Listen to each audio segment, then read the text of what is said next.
Graduated from Waitaki Boys in 1985. I was there from 1981 to 1985. It was an interesting time. I actually got a sports scholarship and went to Auckland Grammar for a year and a half in 1982 and 83 that was. So my memories of Waitaki were, what I take into my role was I had some fantastic teachers there who really, I guess,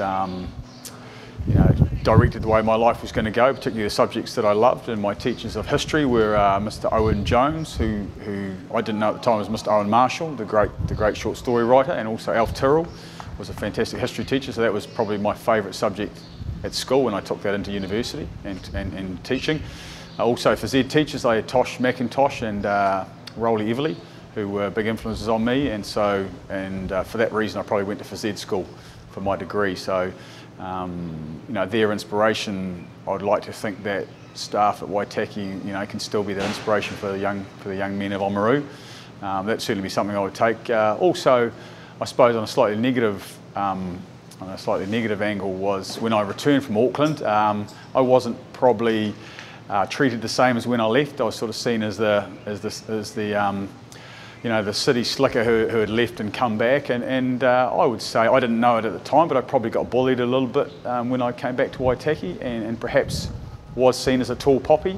I didn't think I was, perhaps that was other people's impressions, but I think that celebration of success and celebrating tall poppies would certainly be another lesson that I would take from my experiences at Waitaki. My experience at King's running a successful school would be that boys learn best in a certain environment. They may not say it, but they respect discipline. They need to have clear expectations laid out to them.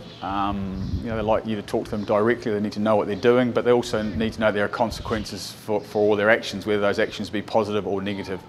That would be, and I think just here at King's, particularly working with Dan Reddix, the rector here, he's been very big on setting standards. Holding the line is one of his catch cries, and I've certainly learned a lot from that. I think that's worked really well.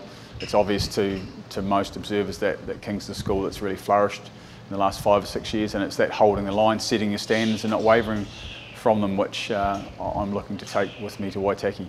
Understand the school bottomed out with the statutory intervention nearly 2 years ago now, and that was the lowest ebb of the school, but since then there's only one direction it can head, and my understanding is that this year under Clive there's been a lot of rebuilding, and the school is heading in the right direction, and that a lot of morale has improved, and the school's in a much better place than it was 12 months ago. So I think that's a great thing, and obviously that's a great foundation for me to come in and work on the back of.